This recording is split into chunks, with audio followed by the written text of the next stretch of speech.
थोड़ा बहुत कल का बचा था, उसके बारे में बता देते हैं थोड़ा सा।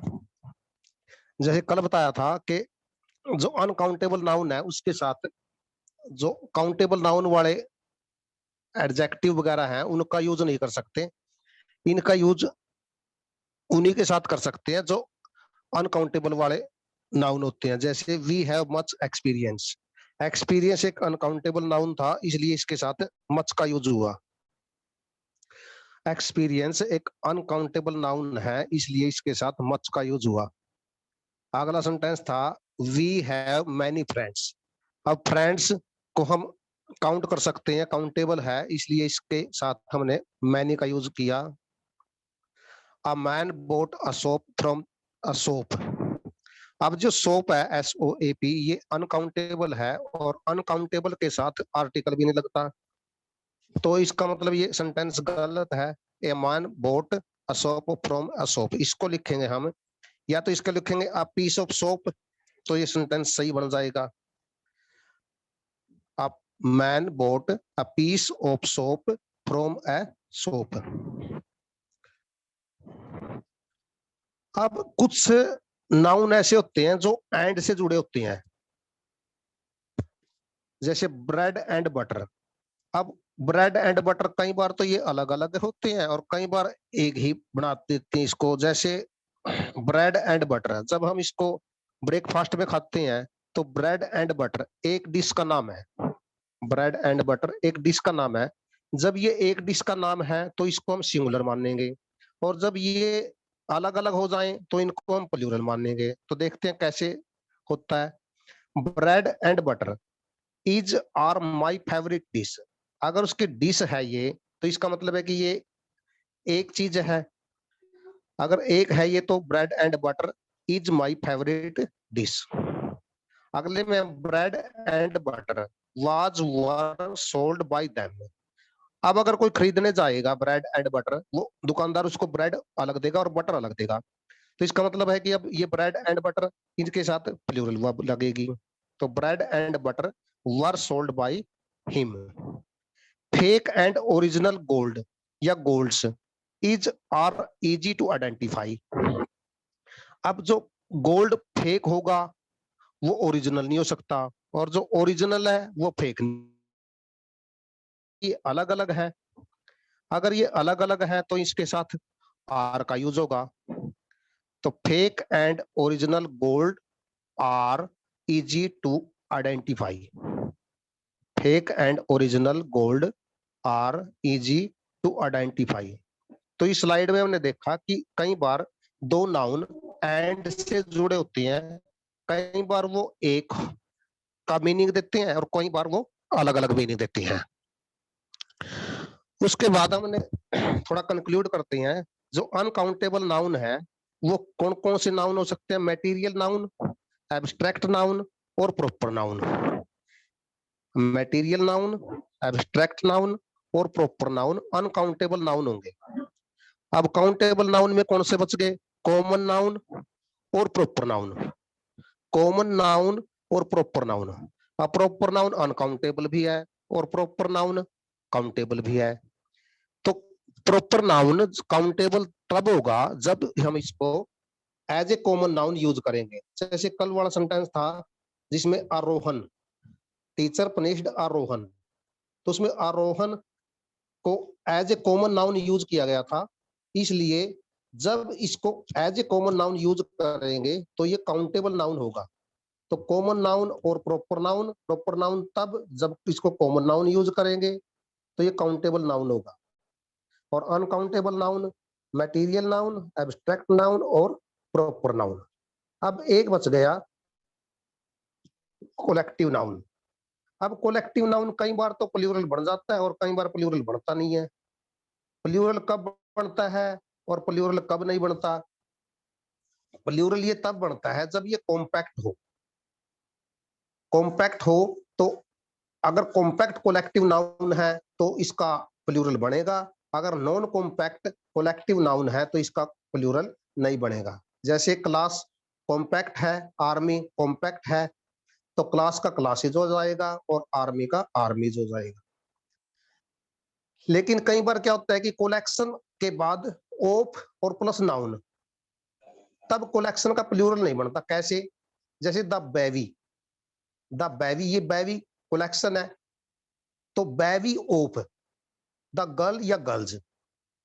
अब बेबी का बेबीज नहीं बना सकते हम, the babies of the girl ऐसे नहीं लिख सकते इसको, द बेबी ही लिखना पड़ेगा। यानी कि जब इस तरह का स्ट्रक्चर हो, कलेक्शन प्लस ऑफ और उसके बाद नाउन, और नाउन भी इसमें प्लूरल आएगा। कलेक्शन ऑफ, ऑफ के बाद जो नाउन आएगा प्लूरल आएगा, यानी कि गर्ल नहीं आएगा, गर्ल्स आएगा। तो इस तरह का जो भी स्ट्रक्चर होगा, कोई कलेक्शन दिया है, उसके बाद ऑफ दिया और उसके बाद नाउन दिया, और नाउन भी प्लूरल ही होना चाहिए, तो तब जाकर इसको हम प्लूरल नहीं बना सकते। जैसे बेबी का बेबीज नहीं बना जा सकता। तो ये कल का थोड़ा बचा हुआ था। आज हम करते हैं नाउन केसेस। अब नाउन के क्या क्या केस हो सकते हैं? जैसे हिंदी में हम पढ़ते हैं कारक, इंग्लिश में इसको इसी को कहते हैं केसेस। तो इसके क्या क्या केस हो सकते हैं? पहला केस है नॉमिनेटिव केस। जो नाउन सब्जेक्ट के स्थान पर लगेगा उसे सब्जेक्टिव या नॉमिनेटिव केस कहेंगे। जो नाउन सब्जेक्ट के स्थान पर लगेगा, सब्जेक्ट के स्थान पर यूज होगा, उसे नॉमिनेटिव केस कहेंगे या सब्जेक्टिव केस कहेंगे। जैसे ही लिव्स इन दिल्ली, जो ही है ये नॉमिनेटिव केस है। नॉमिनेटिव केस सब्जेक्ट के स्थान पर लगते हैं और इन्हें सब्जेक्टिव केस कहते हैं। जैसे इस सेंटेंस में ही नॉमिनेटिव केस है, सब्जेक्टिव केस है। दूसरा केस है इसका एक्यूजेटिव केस। एक्यूजेटिव केस का दूसरा नाम है ऑब्जेक्टिव केस। जो वर्ड ऑब्जेक्ट के स्थान पर लगते हैं उन्हें ऑब्जेक्टिव केस कहे जाते हैं या एक्यूजेटिव केस कहते हैं।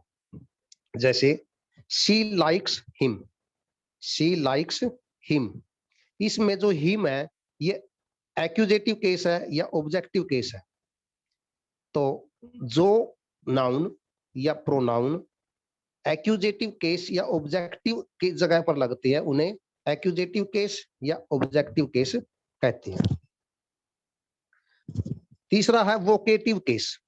वोकेटिव केस, जब किसी को हम एड्रेस करते हैं, जब किसी को हम एड्रेस करते हैं तो तब वोकेटिव केस का यूज होता है। जैसे my brother Kamal, my brother Kamal send me this gift. जब किसी ने कहा, किसी ने कमल को एड्रेस किया, बुलाया, पुकारा, तो वो कहेगा my brother Kamal send me this gift. अब जो एक माय ब्रदर ब्रदर है और कमल है, इसको अलग करने के लिए कॉमा की जरूरत पड़ती है, और इसको अलग करने के लिए कॉमे का यूज करना जरूरी है। अगर कॉमे का यूज नहीं होगा तो हम नहीं समझ पाएंगे कि ये वोकेटिव केस में यूज है या नहीं है। तो वोकेटिव केस में वोकेटिव केस के बाद कॉमा का आना जरूरी है। जैसे Ram said coma inverted coma Rani you can do this work. जो इसमें रानी है, रानी के बाद कोमे का यूज हुआ है, तो ये भी वोकेटिव केस में ही यूज हुआ है। उसके बाद है जेनेटिव केस। जेनेटिव केस जो पोजेशन को शो करे, जो पोजेशन को शो करे उसको जेनेटिव केस कहते हैं। जैसे कमल जॉब, कमल की जॉब, इसमें पोजेशन है जॉब पर कमल का, तो Kamal's job is very easy. इसमें कमल्स है जो, इसको पोजेसिव केस कहेंगे कि ये पोजेसिव केस में यूज हुआ है। अब एपोस्ट्रोफी का यूज, कई बार तो हम पोजेशन के लिए ऑफ का यूज करते हैं, कई बार हम एपोस्ट्रोफी का यूज करते हैं। एपोस्ट्रोफी का मतलब है ऊपर कोमा लगा के एस का लिखा जाना, इसी को एपोस्ट्रोफी कहेंगे। In law's car, son in law's car. अब जो एपोस्ट्रोफी है वो लॉ के ऊपर लगेगी, न कि सन के ऊपर लगेगी। ये बहुत गलत करते हैं। जैसे अगली सेंटेंस में है सन्स इन लॉ, ये गलत है। सन, सन इन लॉज। अगला है सन्स कार, ये सही है देखो, क्योंकि ये एक ही नाउन है। अब एक ही नाउन है तो इसी के ऊपर लगेगा, कंपाउंड नाउन तो है नहीं है, तो सन्स कार। उसके बाद है sons in law son in law's car आएगा या कार्स आएगा? अब सन इन लॉ है, उसके पास अगर एक कार है तो कार आ जाएगा, अगर उसके पास कई कार है तो सन इन लॉज कार्स आ जाएगा। यानी कि जो कंपाउंड नाउन है उसके बाद सिंगुलर पोजेशन आएगा या प्लूरल पोजेशन आएगा, सिंगुलर नाउन आएगा, प्लूरल नाउन आएगा। जैसे कार भी आ सकता है, कार्स भी आ सकता है, लेकिन हर बार ऐसा सब जरूरी नहीं है। जैसे son, sons in laws, sons in laws, wife, wives. अब सन्स है, ये एस गलत लगा हुआ है, सन है, son in laws, son in laws, wife या वाइव्स। अब इसमें वाइफ आएगा, वाइव्स नहीं आएगा, क्योंकि उसकी कई पत्नी तो हो नहीं सकती।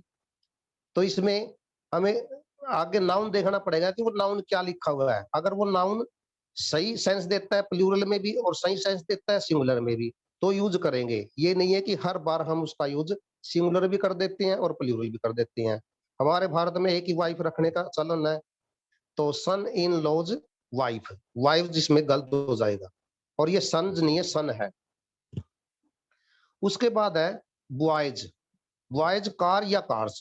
अब बॉय के पास एक कार हो सकती है, ज्यादा भी कार हो सकती हैं, तो दोनों ठीक है। बॉयज कार, कार्स दोनों ठीक है। अब अगले में है बॉयज कार। अब बॉयज ये प्लूरल है, बॉयज की जब कई बॉयज की अगर एक कार है, संजी कार है, तो बॉयज कार। अगर कार उनकी अलग अलग है तो कार्स, तो बॉयज कार या boys cars. Doctors, doctors car या डॉक्टर्स कार्स। अगर एक उसने लिख दिया डॉक्टर्स, प्लूरल है, उसके बाद कार लिख दिया, तो हम समझेंगे कि इनकी सबकी एक कार है। अगर कार्स लिख दिया तो इनकी अलग अलग कार है, तो दोनों ही ठीक मानने जाएंगे। उसके बाद बॉयज गोल्ड या गोल्ड्स। अब बॉयज का गोल्ड भी हो सकता है और गोल्ड्स भी हो सकता है। गोल्ड और गोल्ड्स, ये इनका मीनिंग दोनों का अलग अलग है, ध्यान रखें। उसके बाद बॉय ये एक था और आगे बॉयज अलग, ये प्लूरल में है, कई बॉयज हैं, तो इसके साथ हम गोल्ड और गोल्ड्स दोनों लगा सकते हैं। जब एक गोल्ड लगाएंगे तो ये अलग मीनिंग है, और जब गोल्ड्स लगाएंगे तो अलग मीनिंग है। जो गोल्ड्स है ये इनाम के लिए, मेडल के लिए, और ये जो गोल्ड है ये एक मेटल का नाम है। जैसे ये है my friend serves in a boys hostel. अब ये जो बॉयज हॉस्टल स्कूल लिखा हुआ है, my friend serves in a boys school. अब बॉयज लिखा हुआ है, बॉयज स्कूल, बॉयज स्कूल का मतलब हो गया लड़के का स्कूल। अब स्कूल तो एक लड़के का हो नहीं सकता, स्कूल तो एक लड़के का हो ही नहीं सकता, एक लड़का हो गया उसका स्कूल है, तो गलत होगा ये। तो इसको लिखेंगे बॉयज स्कूल, यानी कि बॉयज प्लूरल बनाएंगे और उसके बाद इस पर एपोस्ट्रोफी लगा देंगे, तो ये बन जाएगा my friend serves in a boys school. तो धन्यवाद, आज का इतना ही था। Thank you.